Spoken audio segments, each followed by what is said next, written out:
Hi everybody, welcome to the show.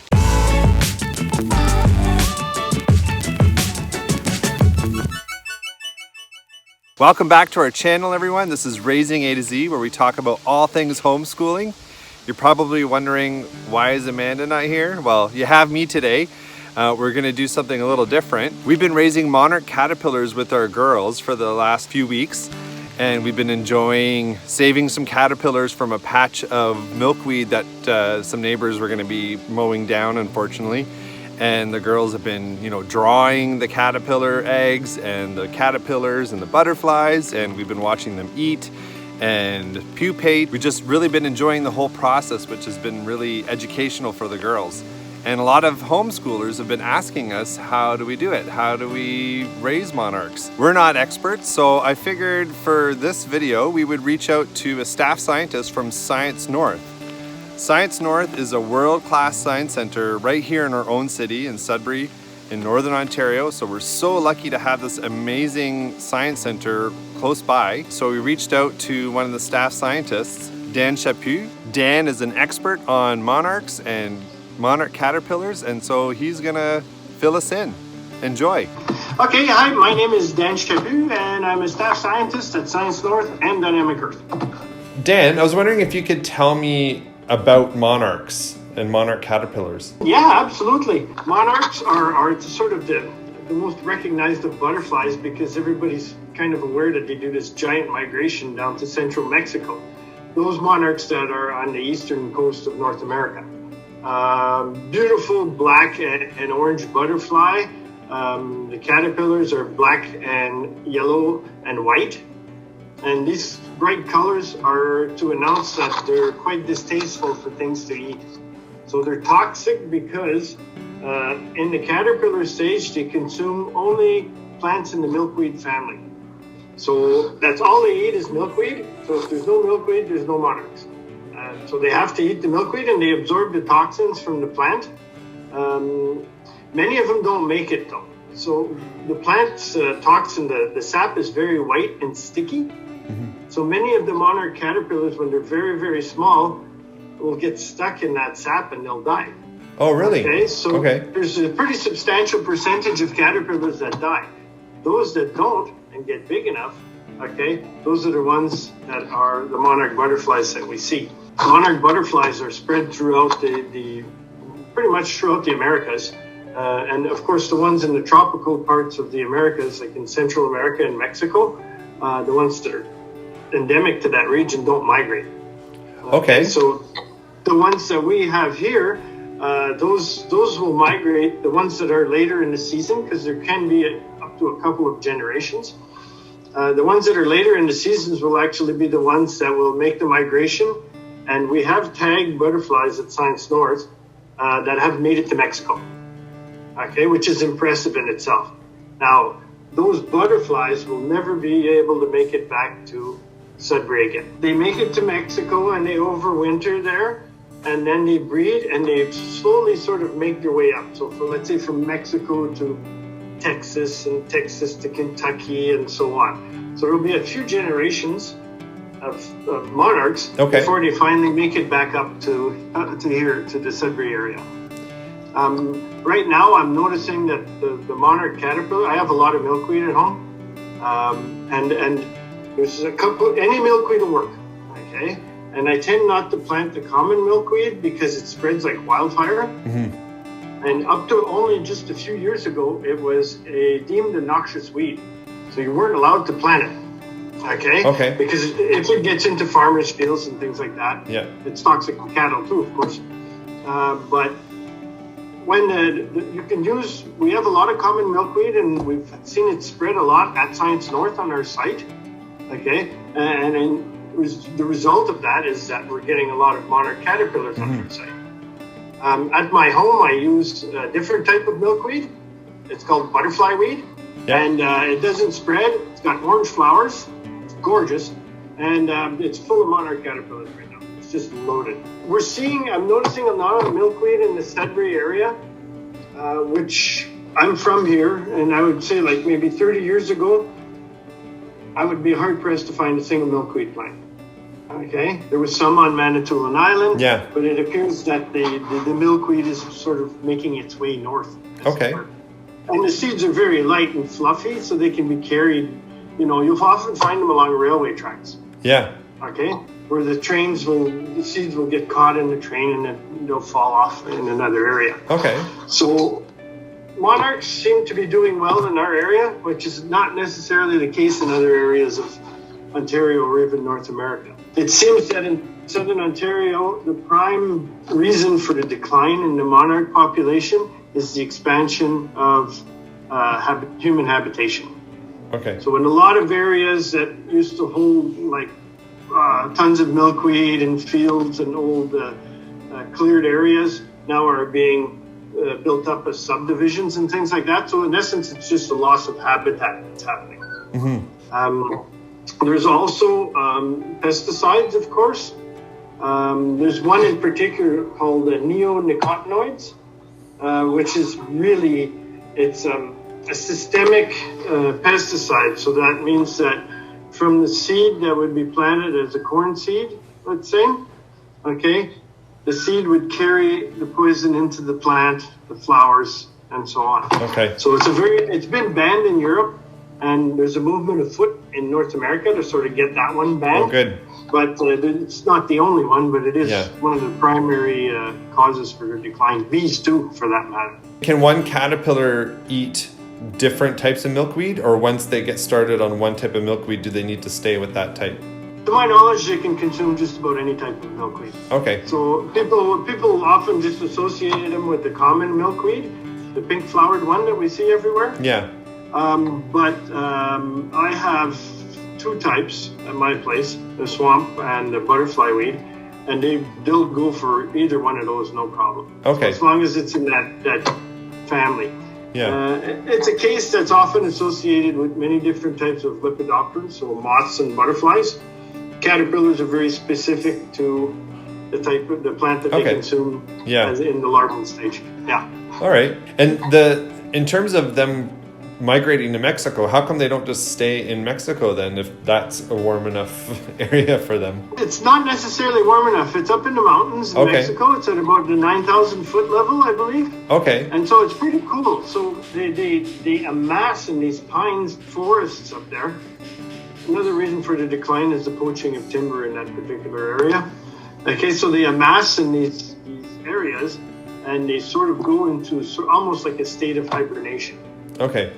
Okay, so like a torpor state, so they just get together and you know, because there's so many of them and they're so close together, there is a certain amount of heat generated there. Yeah.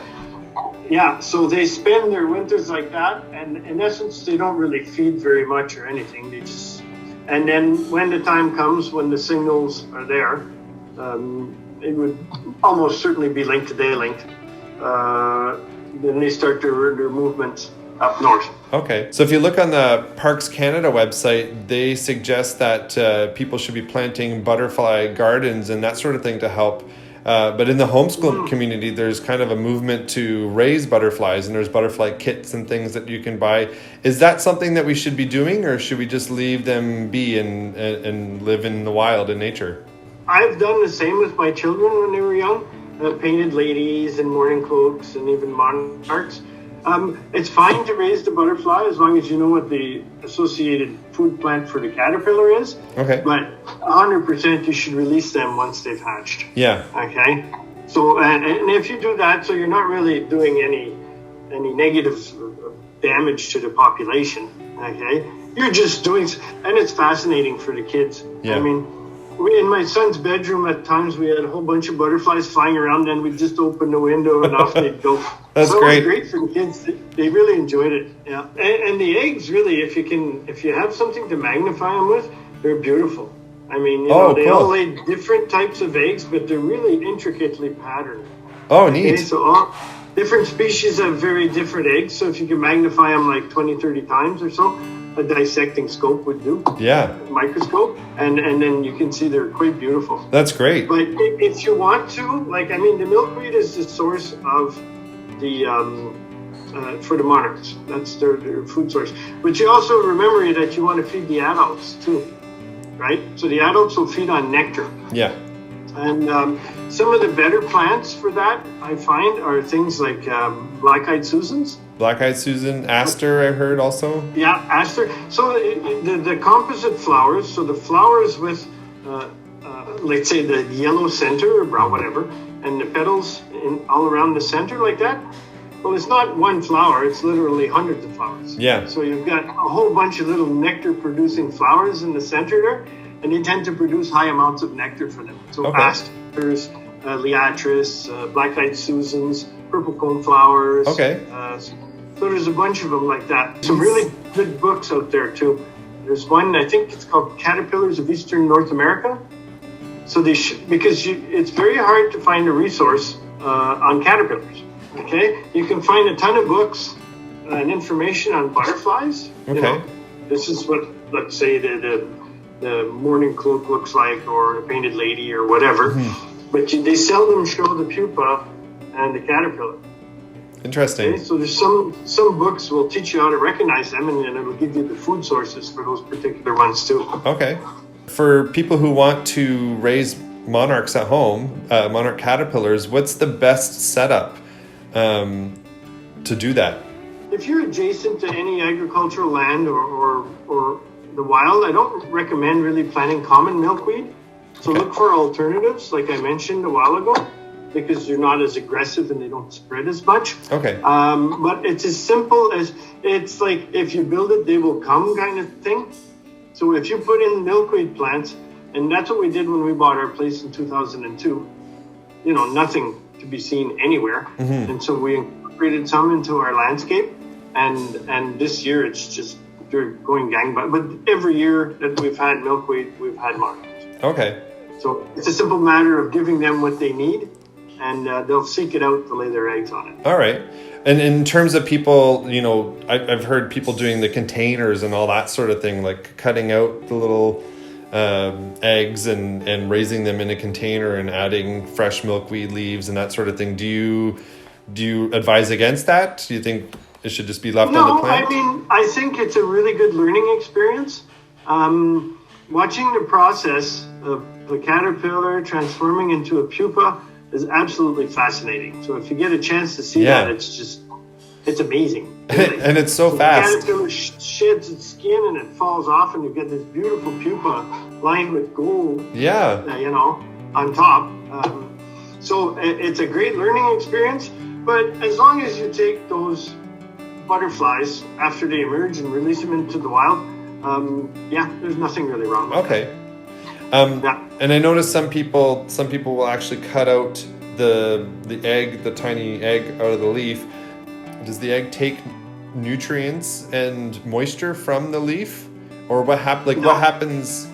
Okay, I was just worried that the little leaf bit would dry up and that would harm the egg. Take the whole leaf or cut the top of the plant off. Okay. It'll grow back, not a problem. So yeah, you can do that, and the leaf will.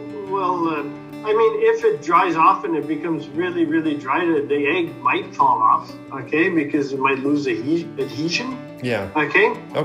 But the egg really doesn't derive anything from the leaf. It's just they lay them underneath. It's deriving shelter, and it's providing that food source for as soon as the caterpillars emerge.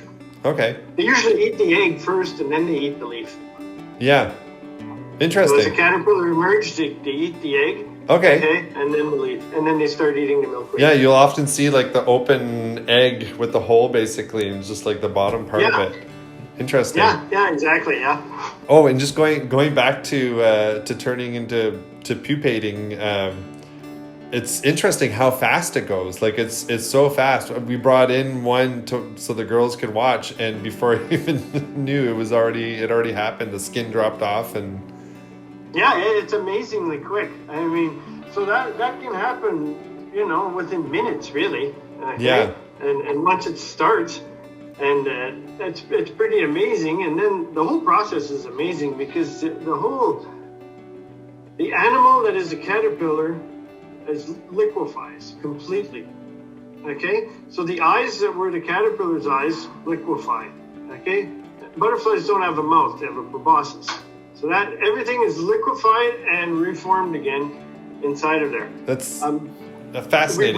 We know how it happens. Okay, sort of. Okay, but nobody has quite been able to explain the process.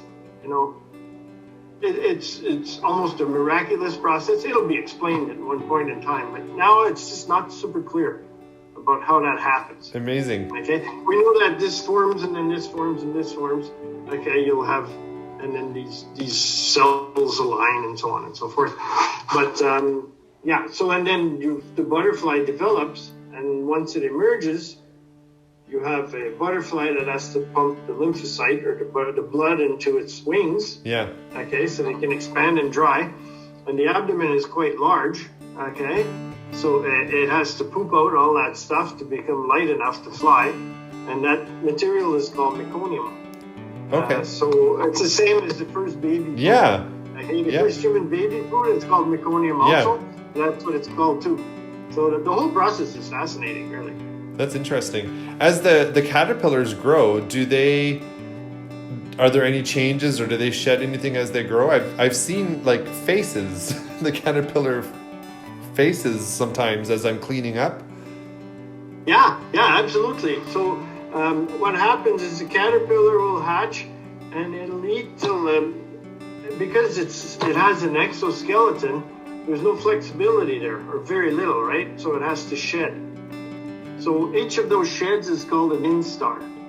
Okay, so a caterpillar will usually go through 5 or 6 instars until it reaches maximum size. Okay. So it'll feed until the outside, the exoskeleton just gets tight and way too small, shed that exoskeleton, and then the second instar, a little bit bigger, and so on and so on. Okay.